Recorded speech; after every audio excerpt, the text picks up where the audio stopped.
Hello, I'm Peter Anderson, and I'm going to talk about the life of Josep Bartoli in the Spanish Civil War and in exile in France. And I'd like to start with two vignettes. The first one comes from the 18th of February 1939, when the Manchester Guardian published an extract of a letter sent from Perpignan 8 days previously. The missive came from a Spanish exile and struck a bitter tone. I'll read it out for you. Just come out of Spain, everything very sad, and the last bombardments very thick. In Figueras, 4 days ago, there were more than 1,000 killed, mostly civilian people. I was again giving service with a motorcycle and have seen terrible things everywhere. I'm now in a concentration camp where we are treated just like infected dogs. Obviously, they were ordered to be rough with us so as to make us tired and oblige us, more or less, to go with Franco, which is what the authorities want. The second vignette concerns Juan Romero, who died in 2020 at the age of 101. Romero was the last survivor among the 7,300 Spaniards imprisoned in the Nazi camp at Mauthausen, of whom nearly 5,000 died after hauling heavy stones from the camp's quarry. The Spanish newspaper El País quoted Romero's description of the horrors of the camps, stating, "Wagons full of the dead," he declared, "came from the quarry every day. Like other Spaniards in the camp, he wore a blue triangle, the symbol of the stateless person, worn because General Franco had refused to recognize these Spaniards as citizens." These two stories sit at the heart of the 20th century experience of war, refugees, and the horrors of fascism, the very events that also shaped the life of Josep Bartoli. Born in Barcelona in 1910, Bartoli had, by 1933, carved himself a reputation as a newspaper illustrator and had become one of the founders of the Catalonian Illustrators Syndicate, affiliated to the Socialist Union, the UGT. His political leanings come across clearly in his drawings from the Spanish Civil War. The conflict began in July 1936 and would continue into early 1939 when Bartoli, Juan Romero, and the letter writer I quoted at the beginning, alongside hundreds of thousands of other Spaniards, fled to France. Like many other Spaniards and Catalans who backed the elected government of the Spanish Second Republic against General Franco's forces, Bartoli saw the Civil War as a fight against fascism and its backers in the Catholic Church. We can see this in his drawing entitled Defense of the Faith. The ironic title refers to the Francoists' claim they were fighting a crusade against the godless horde of the Republic. In fact, when Franco and his supporters rebelled in July 1936, they claimed to be acting to prevent a communist takeover of Spain.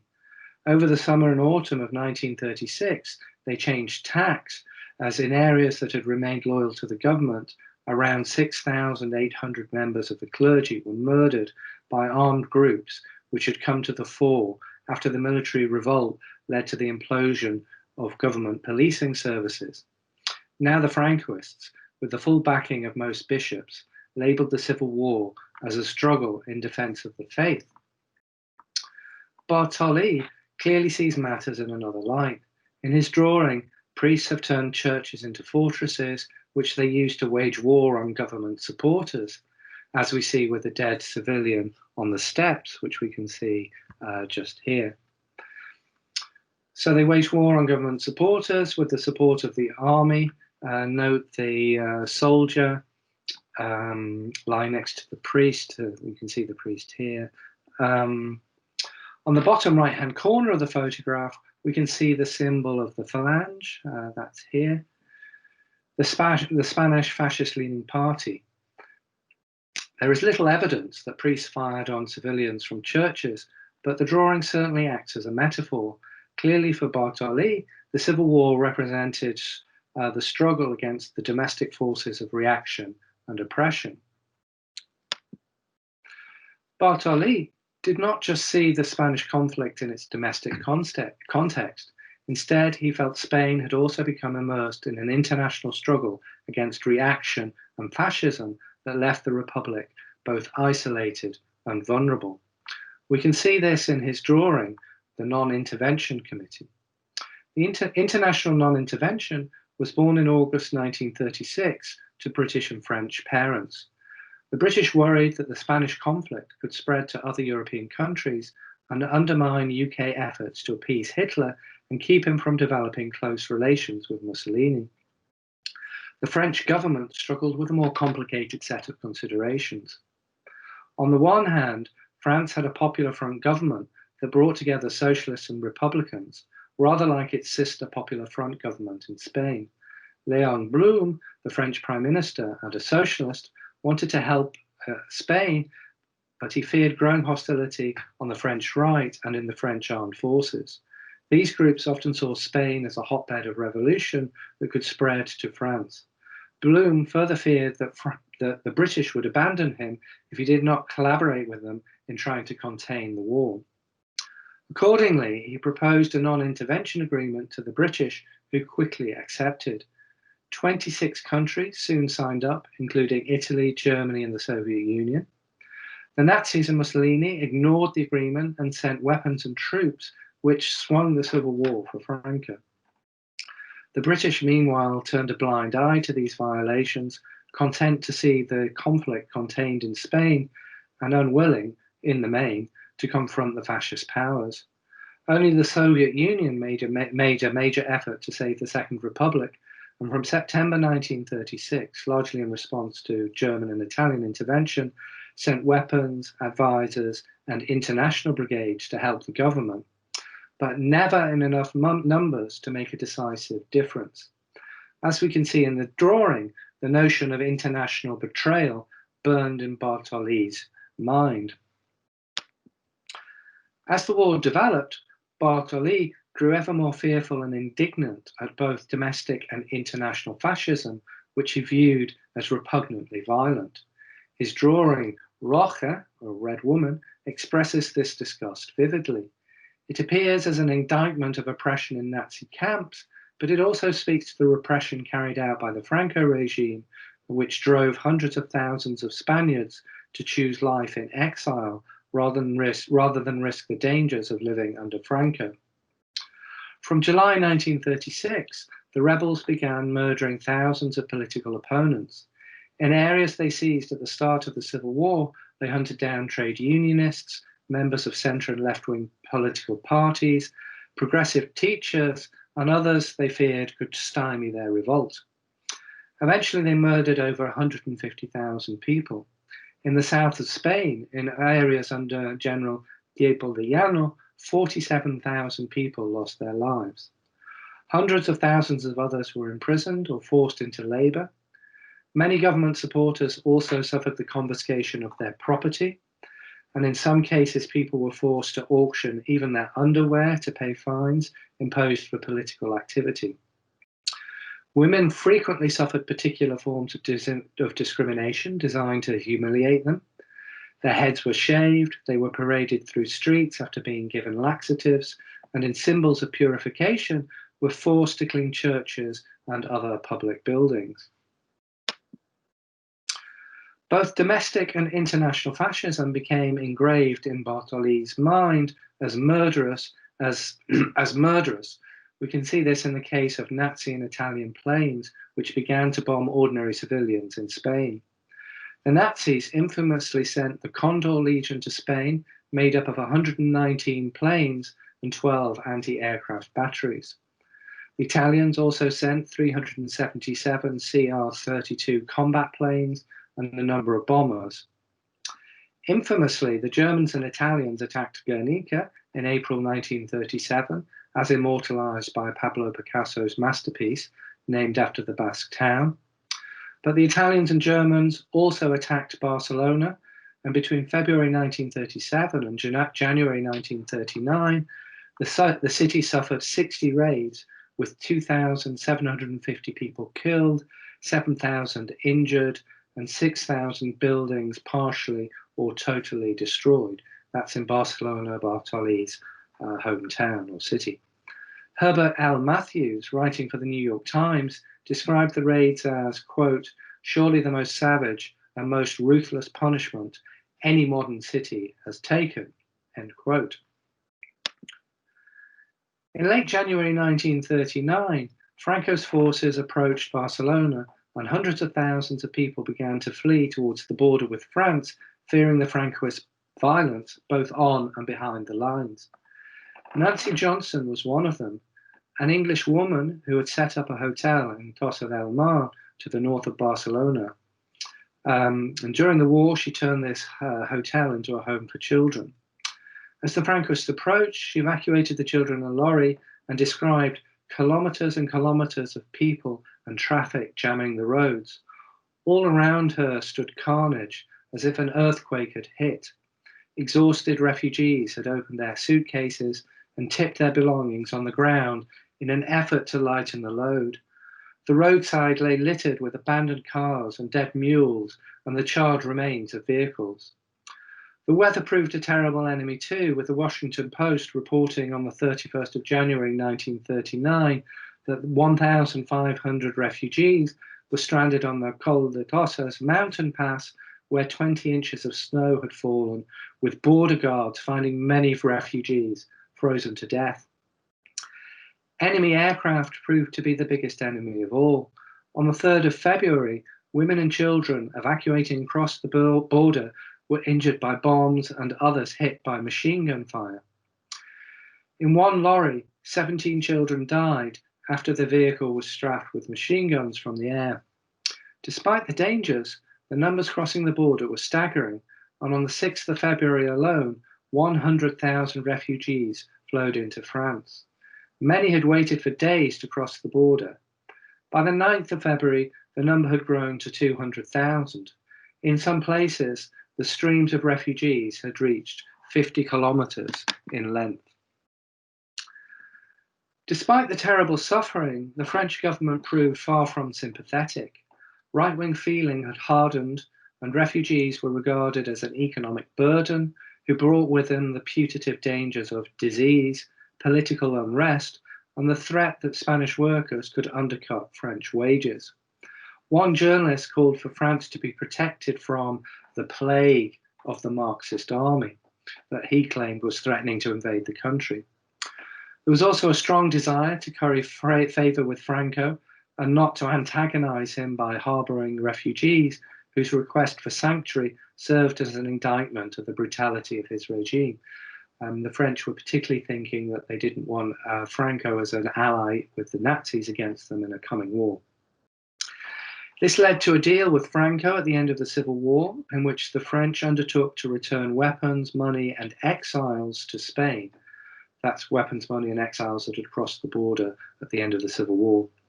Under twin pressures from Franco and domestic supporters of the Spanish government, the French authorities decided to encourage refugees to return home, but also set up camps for Spanish exiles who refused to go back to Spain. In the main, the camps concentrated together men of fighting age, while large numbers of women, children, and older men were dispersed across the country into families, care homes, and temporary shelters. The camps proved entirely makeshift, as on the rather spurious grounds of national security, the French authorities refused to house refugees in already constructed military bases. The French also only started to construct the camps when the refugees arrived. The shocking conditions in the makeshift camps comes across vividly in Nancy Cunard's report in the Manchester Guardian, published on the 9th of February 1939. At Argelès-sur-Mer, the French had already concentrated 60,000 men on the seashore, and this is the quote from Nancy Cunard, on bare ground, without shelter, in the cold and the damp, end quote.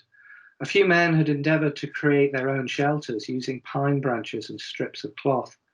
The authorities, it seems, had devoted a great deal of attention to erecting a barbed wire fence and less to building shelters. The British aid worker, Audrey Russell, described the camp as a sandy expanse by the sea, with refugees scooping hollows in the sand for protection. Memoir accounts tell us that meat was rarely seen. The refugees had to cook what they could in tin cans. There were no real toilet facilities. Drinking water and soap were scarce, while lice, diarrhea, dysentery, and scabies were rife. These diabolical conditions led to considerable protest by hundreds of French deputies, and the government appointed a prominent general to oversee the construction of wooden barracks. Although it took several months for the buildings to be completed and a while for the gross overcrowding to ease, the Spaniards were sent to other rapidly created camps. Mindful of the agreement with Franco, the hostile French authorities placed considerable pressure on refugees to return to Spain, and by the end of 1939, two-thirds had gone back, leaving 180,000 fearful compatriots in France. Many refugees were driven back by discrimination in France and the harsh internment conditions. Those who stayed, however, remained resolute despite the difficulties. Remedios Oliva Berenguer had fled from her native Barcelona to France at the end of the war and spent months in the Argelès-sur-Mer camp. She despaired when locals came to peer through the camp barbed wire at refugees they openly described as red devils. She was also clear she would not return to Franco's Spain. Relatives wrote to her of family members imprisoned and executed, and she declared that unless there was a full amnesty, she would never return.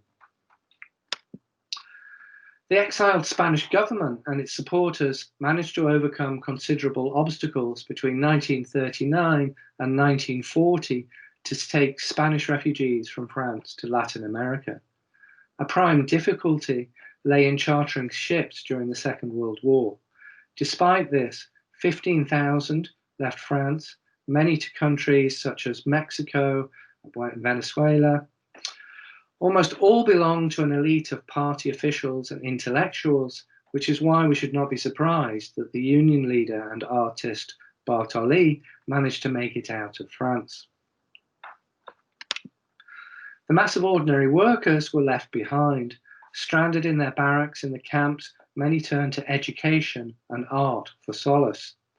At the Argelès-sur-Mer camp, 850 refugees were learning French. Inmates also produced a cultural review, Barraca, after a famous left-wing theatre group in Spain that helped provide a sense of purpose among the helplessness.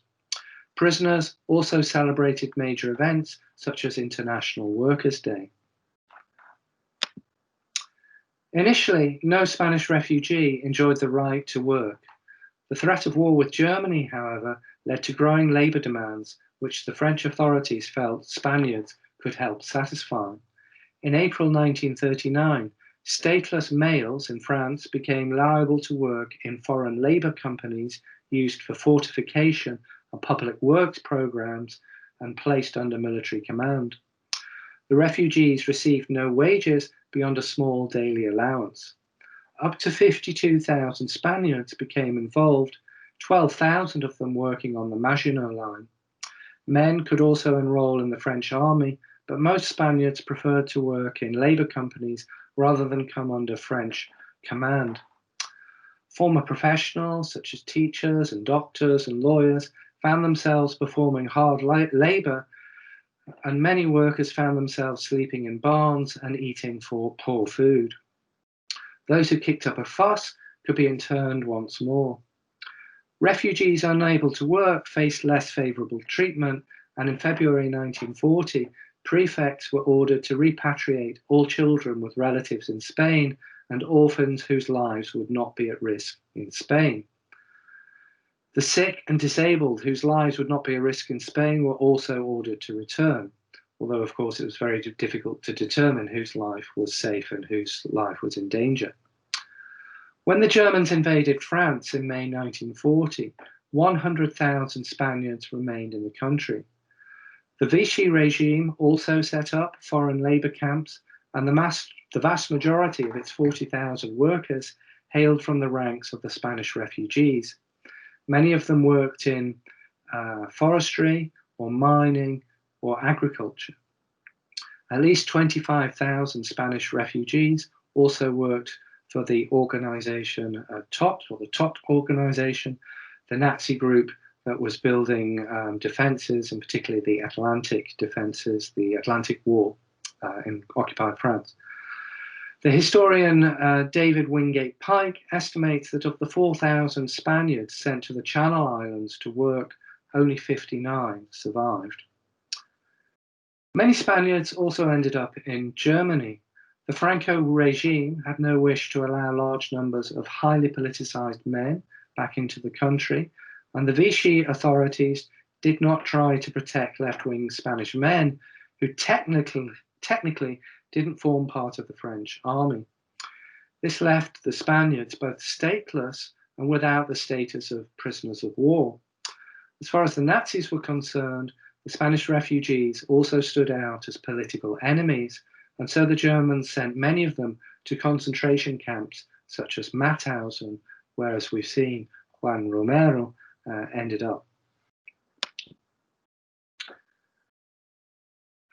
Francisco Boix from Barcelona became one of the most famous of the deportees to the German.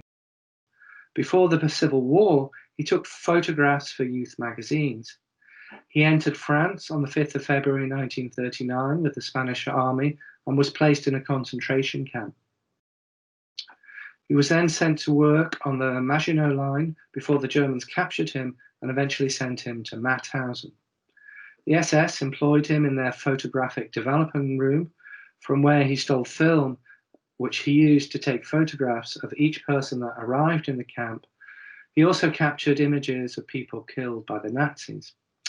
Over time, he created an archive of 3,000 photographs that were smuggled out of the camp. He later testified at the Nuremberg trials before dying from TB, probably contracted in the camps.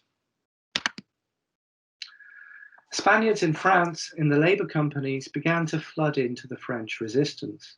Some began by carrying out sabotage, but from September 1940, others were fleeing to remote parts of the countryside and setting up armed resistance groups. From the spring of 1941, the French and Spanish communist parties became more determined supporters of the resistance. Gradually, formal resistance movements began to emerge, such as the Spanish guerrilla group, which forged close links with the French resistance movements. At the end of the war, the Spanish guerrilla group commanded 10,000 resistors who were operating in over 38 French departments. We gain a sense of the strength of feeling amongst the Spanish resistors in a declaration made at the end of 1943 by the Spanish National Union, a key Spanish resistance movement operating in France. And the quote from the statement is, "Spaniards, wherever you might be, you must take up arms and place yourself on the front line, standing shoulder to shoulder with the French people against the common enemy in their mind being fascism that they first fought in Spain and were now fighting in France." Historian Luis Stein argues that Spanish resistance groups played a major role in liberating 49 cities in France. Spaniards in exile had also joined the French army and were in the spearhead of troops who liberated Paris in August 1944, although 4,000 Spaniards in the city also helped free the capital from within. After the Second World War, around 125,000 Spanish refugees remained in France. But in contrast to the situation they faced in 1939, they were now celebrated as anti-fascists. In March 1945, anti-fascist Spaniards who arrived in the country at the end of the Spanish Civil War were awarded refugee status in France and allowed to live and work in the country. As Bartoli's artwork shows us, Spanish exiles suffered terribly and made great sacrifices before they were recognized as deserving refugees. Importantly, too, Bartoli's work, and now the film, tells us of one of the great refugee tragedies of the 20th century that is laying too little known for too long. Thank you very much for your attention.